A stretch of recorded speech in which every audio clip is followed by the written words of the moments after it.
بنی اسرائیل نے بچڑے کو معبود بنایا تو اس کے بعد اللہ تعالیٰ نے ان کو یہ سزا دی کہ دنیا ہی میں ان کے قتل کا فیصلہ کیا گیا۔ سورہ اعراف میں اللہ تعالیٰ اسی معاملے سے متعلق یہ فرماتے ہیں کہ کیونکہ انہوں نے یہ کام کیا ہے تو ان کو اللہ کا غضب دنیا میں بھی ذلت سے یہ دوچار ہوں گے۔ اور اس کے آگے پھر یہ ہے کہ جن لوگوں نے برے کام کیا اور ان کے بعد توبہ کر لی اور ایمان لائے تو تیرا پروردگار یقیناً بخشنے والا ہے۔ تو یہاں پر مولانا اصلاحی نے یہ نوٹ لکھا ہے کہ جن لوگوں نے دنیا میں توبہ کر لی اس عمل کے بعد ان کو بخش دیا گیا یا ان کو اوپر یہ سزا کا نفاذ نہیں کیا گیا۔ تو استاذ آپ ان آیات سے یہی مطلب اخذ کرتے ہیں کہ ان کو دنیا میں چھوڑ دیا گیا، یا اس توبہ کا تعلق آخرت کے ساتھ ہے اور دنیا میں سبھی کے اوپر اس سزا کا نفاذ کیا گیا؟ میں نے اپنی رائے اپنی کتاب البیان میں لکھی ہوگی، اس میں اگر میں نے یہ صراحت کی ہے تو مجھے پڑھ کے سنا دیجئے، اور اگر ایسا نہیں کیا تو اس کا مطلب یہ ہے کہ میں اس کو اس معنی میں نہیں لوں۔ اور استاذ آپ نے مولانا اصلاحی کی جو یہ جملے ہیں یہ تو صراحتاً نہیں لکھے ہیں، اس لیے آپ سے یہ پوچھنا پڑا ہے مجھے۔ جب میں کوئی جملہ نہیں لیتا تو اس کا مطلب یہی ہوتا ہے کہ مجھے اس سے اتفاق نہیں ہے۔ استاذ بات واضح ہو گئی، اس کو پھر اس پیرائے میں بھی سمجھا دیں کہ جب رسول اللہ صلی اللہ علیہ وسلم کے سامنے جن لوگوں نے دوبارہ ارتداد اختیار کیا وہ اگر دوبارہ سے توبہ کر لیتے تو ان کو تو معاف کر دیا جاتا تھا دنیا میں ہی، یعنی قرآن میں بھی اسی طریقے سے سورہ توبہ میں بیان ہے کہ اگر یہ ایمان لائیں اور توبہ کر لیں تو ان کو بخش دیا جائے گا۔ یا آپ نے بھی جو مرتد کی سزا کی بحث ہے اس کو اسی طریقے سے سمجھایا بھی ہے۔ تو یہاں حضرت موسیٰ علیہ السلام کی قوم کے جو لوگ تھے ان کو پھر دنیا میں معافی کیوں نہیں دی گئی اگر وہ توبہ کر لیں؟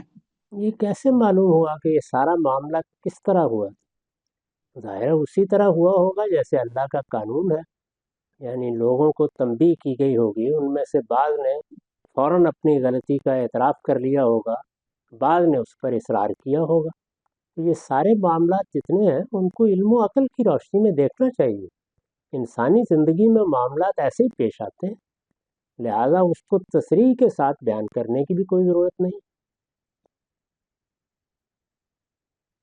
استاذ پھر تو یہ وہی بات سمجھ میں آئی کہ جیسے مولانا اصلاحی لکھ رہے ہیں کہ اگر ان کو تنبیہ کی گئی اور ان میں سے جنہوں نے توبہ کر لی تو ان کو پھر دنیا میں معاف کر دیا گیا ہوگا، یہی بات سمجھ آئی آپ کی اس بات سے؟ نہیں، دیکھیے، ایک ہے کہ ان الفاظ سے کیا مطلب نکلتا ہے، ایک یہ ہے کہ کسی معاملے کے علم و عقل کی روح سے کیا پہلو ہوتے ہیں۔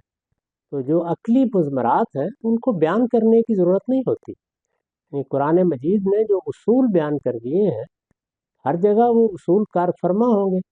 جس طریقے سے ہم تمام عقلی تقاضوں کو لفظوں میں بیان نہیں کرتے بلکہ وہ چھوڑ دیتے ہیں، تو اللہ تعالیٰ کے بھی کچھ قاعدے اصول ہیں۔ جس وقت بھی کوئی غلطی کرے گا تو اللہ تعالیٰ نے یہی بتایا ہے کہ اس کو توجہ دلائی جائے گی۔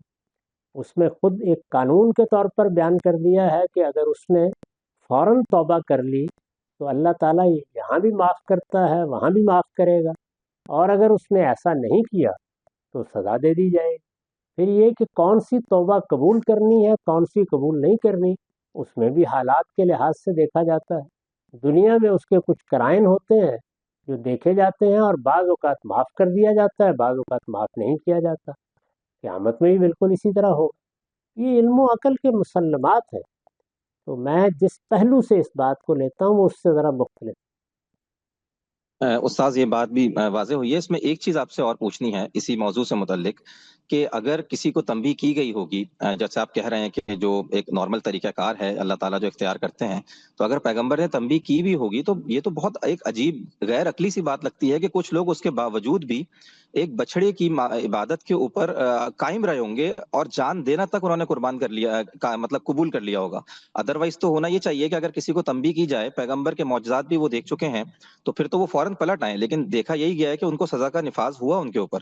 تو یہ کیسا ایمان تھا اتنا مضبوط کہ بچڑا کے اوپر ایمان بھی رکھ رہے ہیں اور قتل ہونا بھی قبول کر رہے ہیں؟ یہی صورتحال قریش کو بھی پیش آئی، یعنی 50 دن کی مہلت دی گئی، تو ایسا تو نہیں ہوا کہ سب کے سب ایمان لائے۔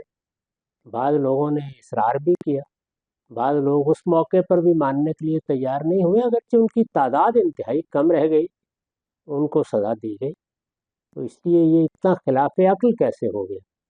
یعنی اگر جو خیر و شر کی کشمکش میں سب سے پہلا واقعہ ہے اس میں ابلیس نے بالکل یہی کام کیا، تنبیہ بھی ہو گئی، اللہ تعالیٰ نے براہ راست بات بھی کی، اس کے باوجود اصرار کیا اس نے۔ تو انسان بھی اسی طرح کی ایک مخلوق ہے،